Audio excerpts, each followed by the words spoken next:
kawitan ng Panginoon, sa pinsariwain, pagliligtas niya sa atin.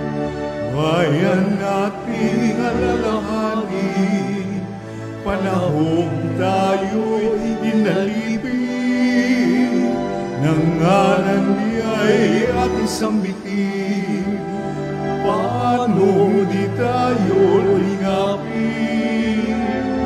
Bayan naming magtipon, awit ka ng Panginoon, sa pinsariwain, pagligtas niya sa atin. Sa pinsariwain, pagligtas niya sa atin.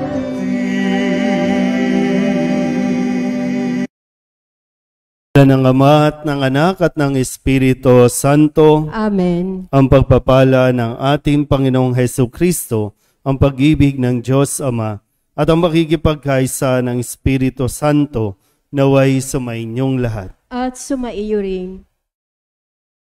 Ngayon po ay ginugunita natin ang kapistahan ni San Agustin, isang obispo at pantas ng simbahan. Mga kapatid, tinipon tayo bilang mga kaanib na angkan ng Diyos, kaya dumulog tayo sa maawaing Panginoong nagpapatawad ng lubos. Sinugong tagapagpagaling sa mga nagsisisi, Panginoon, kaawaan mo kami. Panginoon, kaawaan mo kami. Dumating na tagapaganyayang mga makasalanay magsisi, Kristo, kaawaan mo kami. Kristo, kaawaan mo kami. Nakaluklok ka sa kanan ng Diyos Ama para ipamagitan kami. Panginoon, kaawaan mo kami. Panginoon, kaawaan mo kami. Kaawaan tayo na makapangyarihang Diyos, patawarin tayo sa ating mga kasalanan at patnubayan tayo sa buhay na walang hanggan. Amen. Manalangin tayo. Ama naming makapangyarihan, ipagkaloob mo sa iyong sambayanan ang panibagong bugso ng Espiritu na pumuspos kay San Agustin. Malubos nawa sa amin ang pananahan ng Espiritu upang ikaw na batis ng karunungan ay magbunsod ng aming pananabik at ikaw na bukal ng buhay ay aming masaliksik sa pamamagitan ni Jesucristo kasama ng Espiritu Santo magpasawalang hanggan. Amen. Maupo po ang lahat. Ang simula ng unang sulat ni Apostol San Pablo sa mga taga-Tesalonica. Mula kina Pablo, Silas at Timoteo sa simbahan sa Tesalonica, mga hinirang ng Diyos Ama at ng Panginoong Hesukristo. Sumainyo nawa ang pagpapala at kapayapaan. Lagi kami nagpapasalamat sa Diyos dahil sa inyo at tuwin ay sinasama namin kayo sa aming dalangin. Ginugunita namin sa harapan ng ating Diyos at Ama ang inyong mga gawang bunga ng pananampalataya, ang inyong mga pagpapagal sa udyok ng pag-ibig at ang matibay ninyong pag-asa sa Panginoong Hesukristo. Nalalaman namin, mga kapatid, na kayo'y hinirang ng Diyos na nagmamahal sa inyo. Ang mabuting balita na lubos naming pinaniniwalaan ay ipinahayag namin sa inyo, hindi sa salita lamang. Ito'y may kapangyarihan at patotoo ng Espiritu Santo. Nakita ninyo kung paano kami namuhay sa inyong piling. Ito'y ginawa namin para sa inyong kabutihan. Sapagkat hindi lamang ang salita ng Panginoon ang lumalaganap sa Macedonia at Akaya sa pamamagitan ninyo. Pati ang balita tungkol sa inyong pananampalataya ay kumalat sa lahat ng dako. Ano pa't hindi na kailangang magsalita pa kami tungkol dito. Sila na nagbabalita kung paano ninyo kami tinanggap. Sila rin na nagsabing, tinalikdan ninyo ang pagsamba sa mga Diyos-Diyosan upang maglingkod sa tunay at buhay na Diyos at maghintay sa kanyang anak na si Jesus. Siya ang muling binuhay na magbabalik mula sa langit at magliligtas sa atin sa darating na puot ng Diyos. Ang salita ng Diyos. Salamat sa Diyos. Ang tugon po sa bawat saknong ng salmo, Panginooy nagagalak sa hirang niyang mga anak. Ulitin po natin, Panginooy nagagalak sa hirang niyang mga anak. Ang Panginooy purihin, awitan ng bagong awit. Purihin sa pagtitipon ng tapat sa pananalig. Magalak ka, O Israel, dahilan sa manlilikha. Dahilan sa iyong hari, ikaw Sion ay matuwa. Panginooy nagagalak sa hirang niyang mga anak. Purihin sa pagsasayaw, purihin ang kanyang ngalan. Alpat tambol ay tugtugin at siya ay papurihan. Panginooy nagagalak sa kanyang mga hirang. Sa nagpapakumbabay, tagumpay ang ibibigay. Panginooy nagagalak sa hirang niyang mga anak. Sa tagumpay na natamo, magalak ang mga hirang. Sa kanilang pagpipista ay magsayaw at mag-awitan. Sa pagpuri sa Panginoon ay bayaang magsigawan. Ang tatanggap ng tagumpay ay ang kanyang mga hirang. Panginooy nagagalak sa hirang niyang mga anak. Tumayo po ang lahat.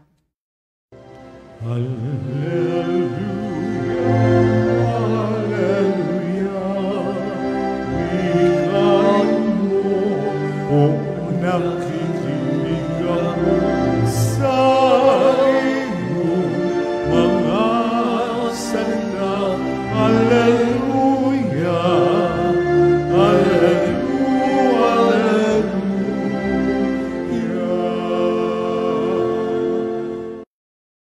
Sumainyo ang Panginoon. At sumaiyo rin. Ang mabuting balita ng Panginoon ayon kay San Mateo. Papuri sa iyo, Panginoon.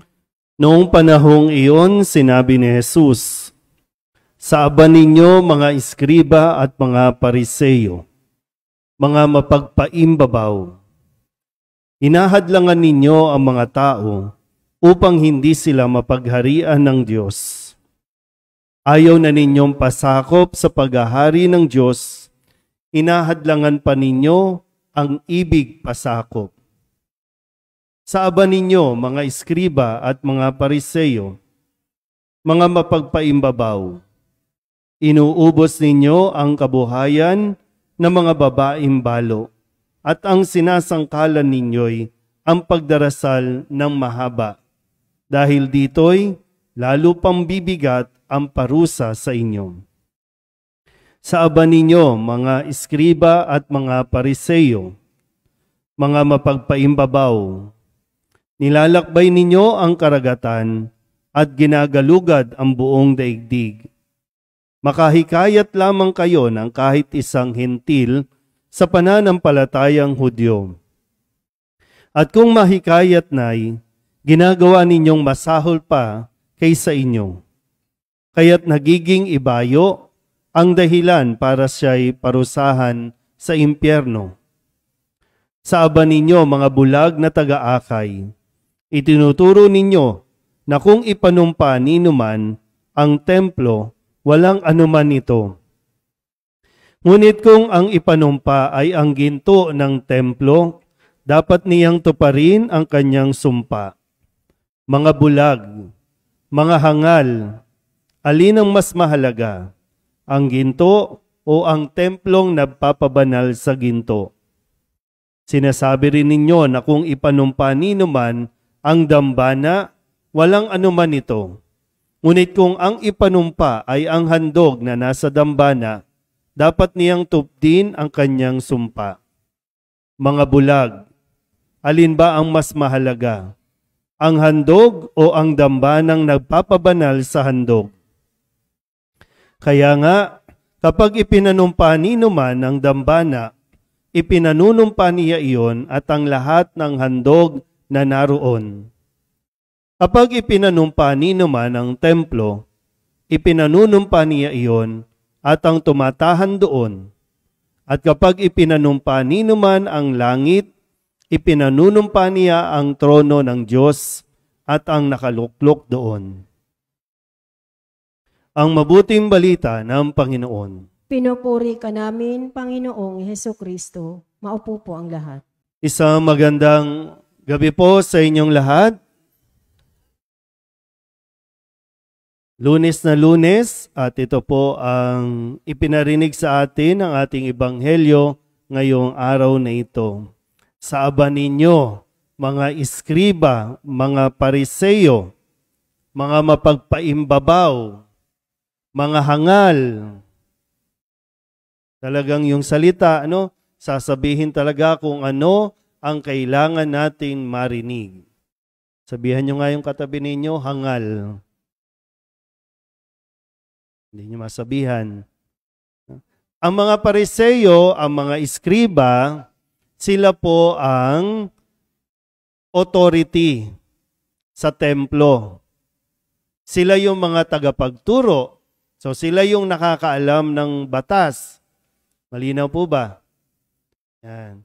Kung sa modernong salita marahil, ito yung mga taong simbahan. Pwedeng pare, pwedeng mga nagsiserve, pwedeng yung mga palasimba, mga relihiyoso, mga taong simbahan. Yan. Hindi naman po ito basta sinabi lang ni Jesus dahil parang kinokondem niya na itong mga pariseyo at mga iskriba, kundi iminumulat niya, baka sakali may pagkakataon pa na makita nila kung ano ang kanilang ginagawa. Na kadalasan, hindi na napapansin kasi nga, ang taong simbahan, ang tingin na sa sarili, mabait na siya, banal na siya, hindi siya ang nangangailangan na sermonan, hindi siya ang nangangailangan na husgahan. Kadalasan, ang mga taong simbahan, yun ang mapanghusga. Na ayaw ni Jesus. Kaya nga sinasabihan niya na ito, ngayon pa lang. Hindi lang basta yung mga pariseyo, mga iskriba, tayo mismo ngayon. Kahit akong pari, baka naiiwan tayo doon sa mga mapagpaimbabaw. Pero hindi natin tinatanggap. Masabihan nga lang tayo, sige, sabihin yung katabi ninyo, nagiging plastic ka. Hindi na matatanggap, mahihirapan yan. Hindi nga niya napapansin. Minsan marami po, hindi lang sa atin, marami sa simbahan nagpupunta, magpapapansin lang. Hindi yan napapansin niya. Pero naghahanap yan ng pansin, papansin lang. Pero hindi niya nakikita yung sarili niya na nagpapapansin na siya. Kaya imbis na nakakatulong, nakaka-iskandalo, maraming umaalis ng simbahan. Pwede nga tingnan natin, bakit dito sa atin, sa Soledad, ang konti-konti, ang lit-lit na nga lang simbahan, di pa natin napupuno. O pwedeng tingnan natin, ano bang mga nakakahikayat ba tayo ng mga ibang tao? Kasi ang liit na nga, hindi pa natin mapuno. Kamusta ba tayong mga naglilingkod sa simbahan? Kamusta ba tayong laging nasa simbahan? Kumbaga, pinapaalala din dito, na may responsibilidad ang bawat isa sa atin. Kasi ang simbahan, lahat tinatanggap niyan. Itinatag, itinayo ni Jesus ang simbahan para sa lahat. Lalo tigit para sa mga makasalanan na naghahanap ng kanlungan. Pero hindi sinasabing, dito tayo gumawa ng kasalanan. Sa mga nagsiserve dito, sa mga miyembro ng organisasyon dito, hindi ko alam kung naranasan nyo ito, pero nung hindi pa kayo miyembro ng anumang organisasyon, tahimik ang buhay nyo, di ba? Tama ba? Pero sinubo kayo, nung pumasok na kayo dito kayo natutong manchismis. Dito kayo natutong, sa iba po, no, may mga kwento na doon ka natutong umibig sa taong may asawa na, kamiyembro, kaorganisasyon. Pati pare, inakit, naakit. Hindi ito yung paraan na hinuhusgahan natin, kundi kailangan natin makita yung mga sarili natin. Pumasok tayo, tinanggap tayo, inaanyayahan tayo ni Jesus na pumasok lahat. Pero baka yung mga nasa loob ang nagiging sani para hindi maging mabuti o maging banal yung mga paparating pa lang. Kasi nga, yun tayo mga nandito na hindi natin sinusuri ang ating sarili kung tayo ba ay nagiging mas mabuting tao o parang mas naging worse pa tayo na parang okay na, doon ka na, huwag ka na sumali.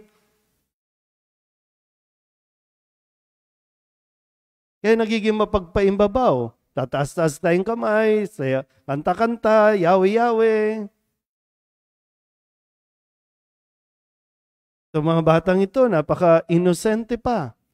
Kailangan mabantayan. Baka pagdating ng araw, maimpluwensyahan ng hindi maganda sa loob mismo ng simbahan.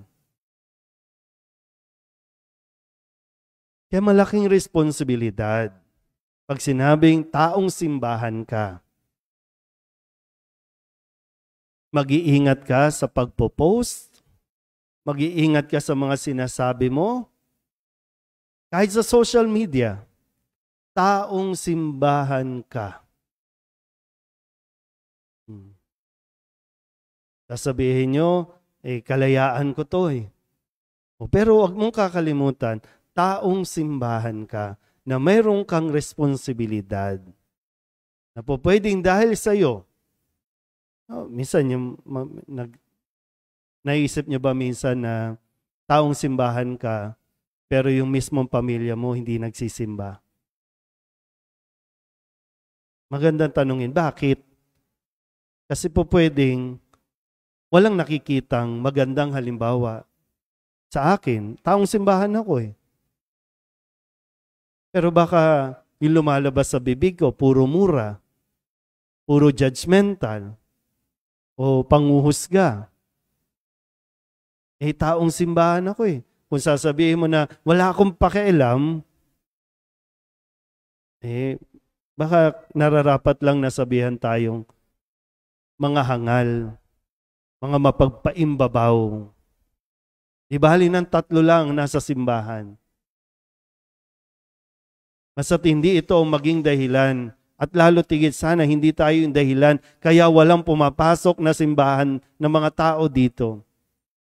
Minsan iisipin nyo rin, no? Minsan naririnig nyo ako nagsasita. Isipin nyo, bakit walang tumatabi sa inyo? Pag kayo nagsisimba dito, bakit walang tumatabi? Yan. Pwedeng ganun din, no? Iniiwasan ka ba? O talagang hindi, yung bang pag nagsimba ba dito, mapapadasal sila kapag katabi ka o lalong mayayamot, ay hindi na ako babalik dyan. Hindi na ako magsisimba dyan. Pag bumabati ba yung mga asheret natin, yung mga kolektora natin, nakikita ba yung pagiging maaliwalas? Very welcoming ba? O tatarayan pa? Maraming ganyan ang nangyayari sa simbahan.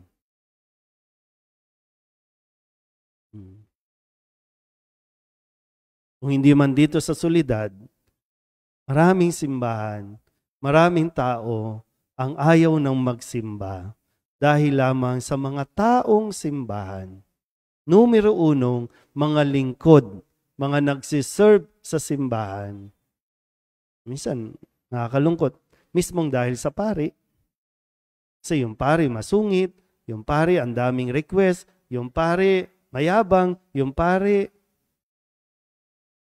Yan sasabihin ni Jesus, sa aba ninyo, kawawa kayo.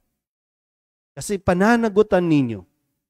Pananagutan mo kapag merong isa na dahil sa iyo, lumayo na ng simbahan. Tumalikod sa Diyos nang dahil sa iyo. pananagutan din yun.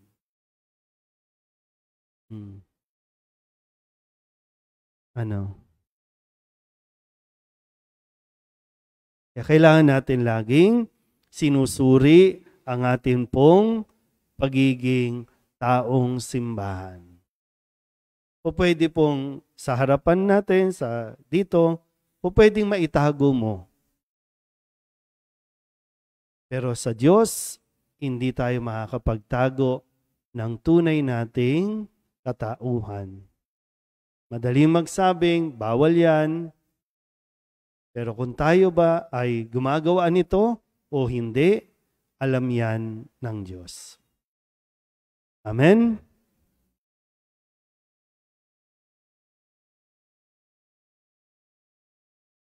Mulat sa aming pagiging hindi karapat-dapat, itinataas namin ang aming isip at puso sa Diyos Ama at dinadala rin namin sa iyong harapan ang aming mga pangangailangan, ang ating pong itutugon. Ama sa langit, ikaw ang lahat sa amin. Ama sa langit, ikaw ang lahat sa amin.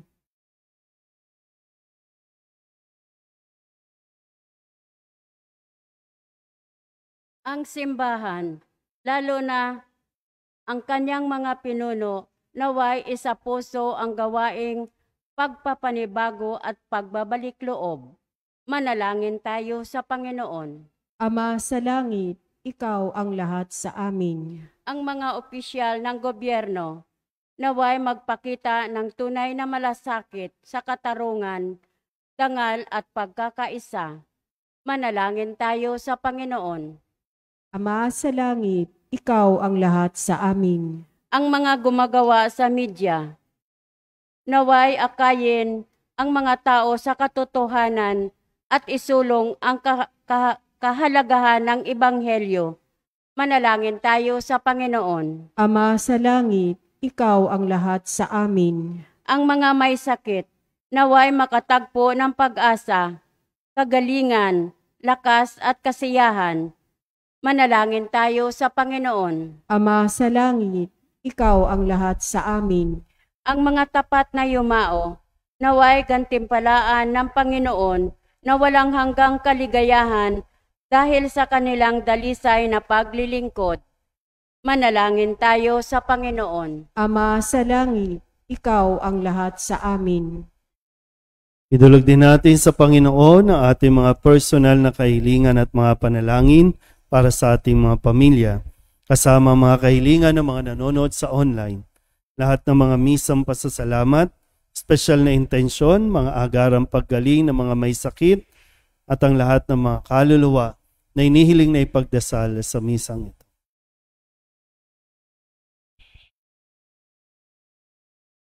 Ang lahat ng ito inihiling namin sa ngalan ni Kristong aming Panginoon. Amen. Maupo po.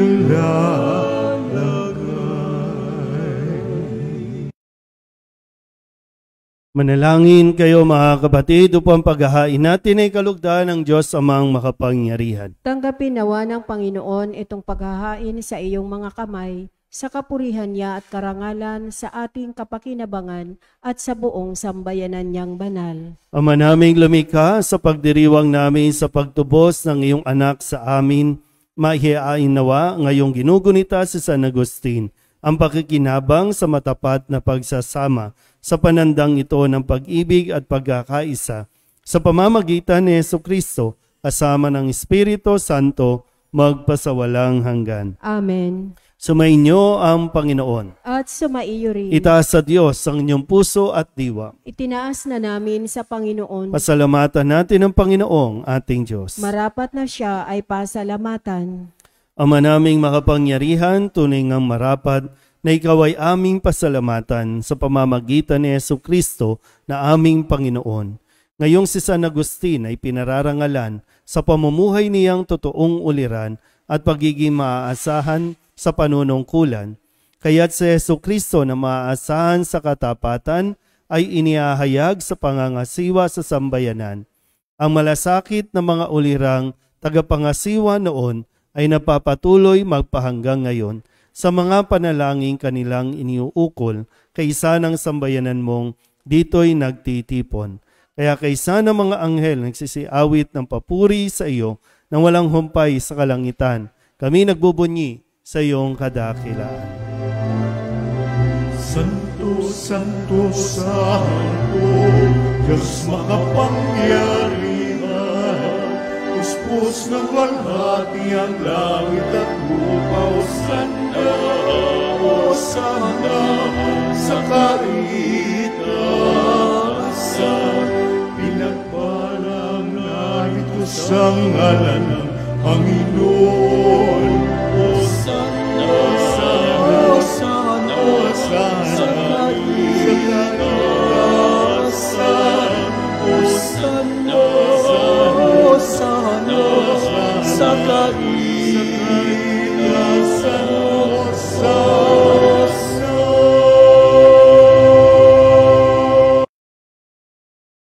Banal, ikaw ang bukal ng tanang kabanalan. Kaya't sa pamamagitan ng iyong Espiritu, gawin mong banal ang kaloob na ito upang para sa aming maging katawan at dugo ng aming Panginoong Hesukristo. Bago niya pinagtiis ang kusang loob na maging handog, inawakan niya ang tinapay, pinasalamatan kaniya, pinaghati-hati niya iyon, iniabot sa kanyang mga alagad at sinabi, "Tanggapin ninyong lahat ito at kanin, ito ang aking katawan na ihahandog para sa inyo."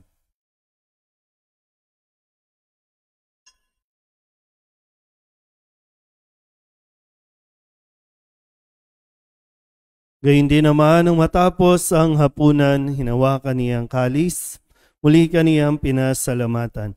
Iniabot niya ang kalis sa kanyang mga alagad at sinabi, "Tanggapin ninyong lahat ito at inumin. Ito ang kalis ng aking dugo ng bago at walang hanggang tipan. Ang aking dugo na ibubuhos para sa inyo at para sa lahat sa ikapagpapatawad ng mga kasalanan. Gawin ninyo ito sa pag-alaala sa akin."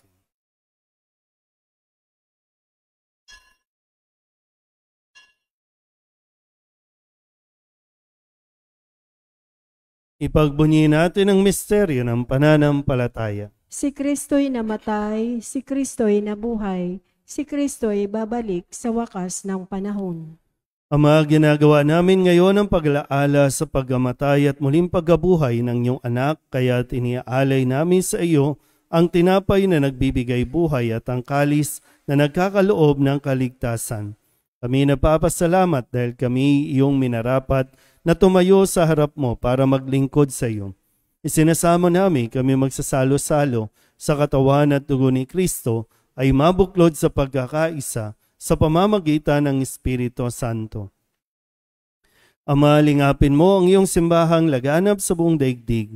Puspusin mo kami sa pag-ibig kaysa ni Francisco na aming Papa at ni Jose na aming Obispo at ng Tanang Kaparian. Alalahanin mo rin ang mga kapatid naming nahimlay na may pag-asang sila'y muling mabubuhay, gayon din ang lahat ng mga pumanaw. Hawaan mo sila at patuloyin sa iyong kaliwanagan. Hawaan mo at pagindapating kaming lahat na makasalo sa iyong buhay na walang wakas. Alalahanin mo rin sina Victor at Shirley na tinawag mo mula sa daigdig na ito. Nung sila'y binyagan, sila'y nakaisa ni Kristo sa pagkamatay. Ngayong sila'y pumanaw, naway makaisa sila ng Kristo sa pagkabuhay. Kaysa ng mahal na Birhen Maria na ina ng Diyos, ng kabiyak ng puso niyang si San Jose, kaysa ng mga apostol at ng lahat ng mga banal na namuhay dito sa daigdig na kalugod-lugod sa iyo. May pagdiwang nawa namin ang papupuri sa ikararangal mo sa pamamagitan ng iyong anak na aming Panginoong Hesukristo. Sa pamamagitan ni Kristo, kasama niya at sa Kanya, ang lahat ng parangal at papuri ay sa iyo, Diyos Amang makapangyarihan, kasama ng Espiritu Santo, magpasawalang hanggan.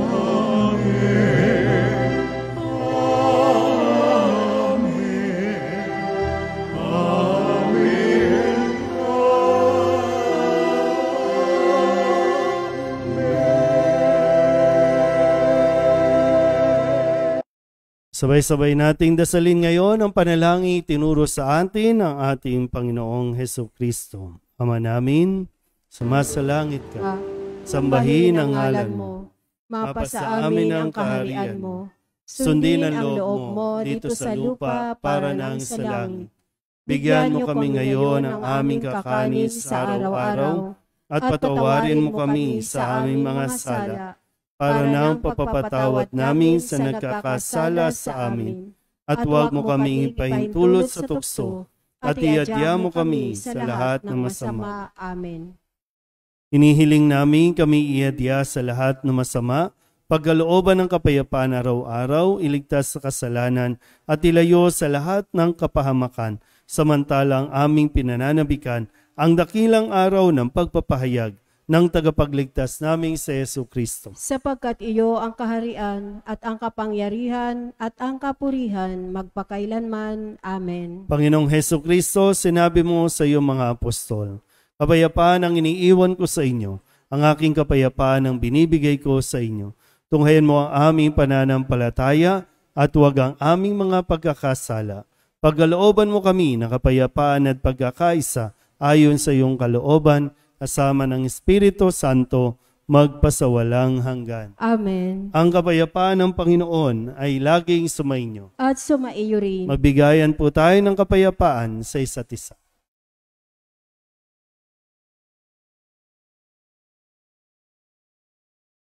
Kordero ng Diyos na nag-aalis ng mga kasalanan ng sanlibutan, maawa ka sa amin. Kordero ng Diyos na nag-aalis ng mga kasalanan ng sanlibutan, maawa ka sa amin. Kordero ng Diyos na nag-aalis ng mga kasalanan ng sanlibutan, ipagkaloob mo sa amin ang kapayapaan. Lumuhod po ang lahat. Ito ang kordero ng Diyos. Ito ang nag-aalis ng kasalanan ng sanlibutan. Mapalad ang mga inaaniyahan sa kanyang piging. Panginoon, hindi ako karapat-dapat na magpatuloy sa iyo, ngunit sa isang salita mo lamang ay gagaling na ako. Katawan ni Kristo. Amen.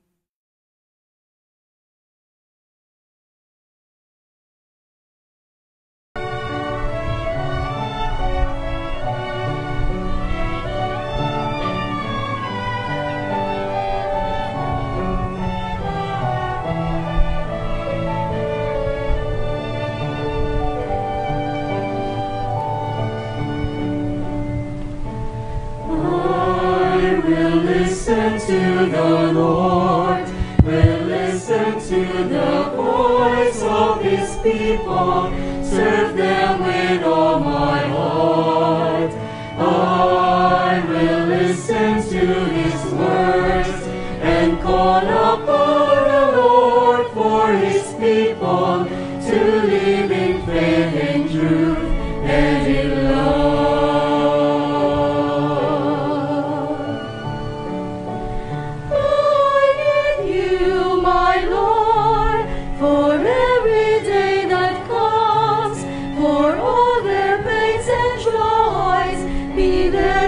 Understand, they may seek you, my Lord, and reach into your hands. May you comfort their sorrows and heal their wounded hearts. I will listen to the Lord, will listen to the voice of His people, serve them with all my heart. Listen to His words and call upon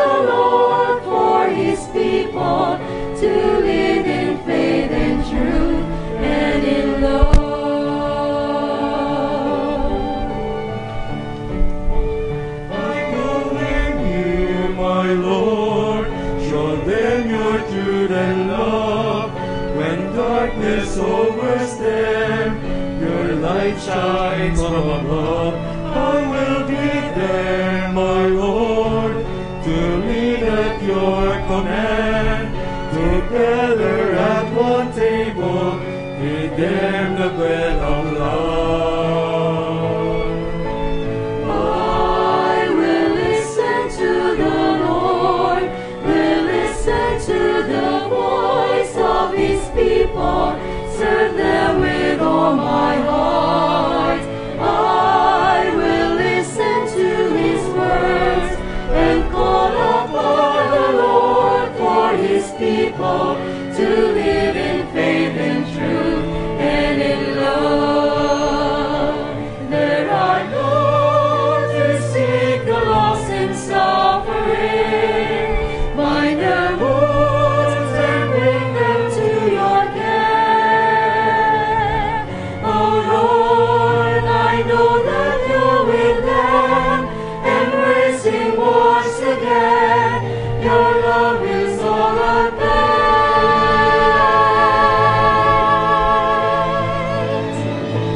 I will listen to the Lord, will listen to the voice of his people, serve them with all my heart.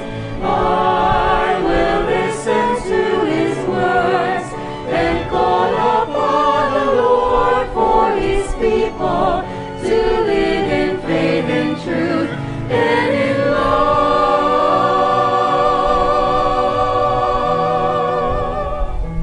I will listen to the Lord and call upon the Lord for his people to live in faith and truth and in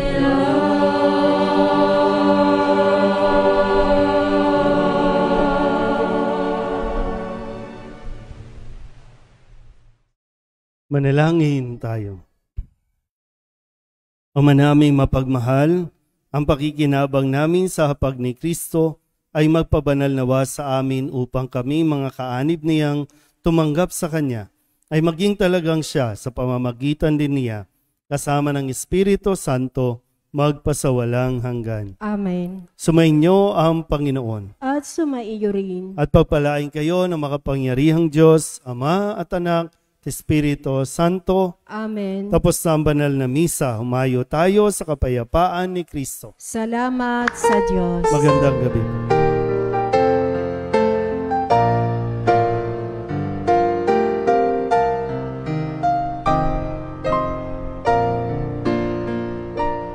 Nuestro Padre Jesus Nazareno, sinasamba ka namin, pinipintuho ka namin, aral mo ang aming buhay at kaligtasan. Nuestro Padre Jesus Nazareno, iligtas mo kami sa kamatayan, ang krus mong pinamatayan ay sagisag ng aming kaligtasan. Nuestro Padre Jesus Nazareno, dinarangal ka namin. Nuestro Padre Jesus Nazareno, minulwalhati ka namin.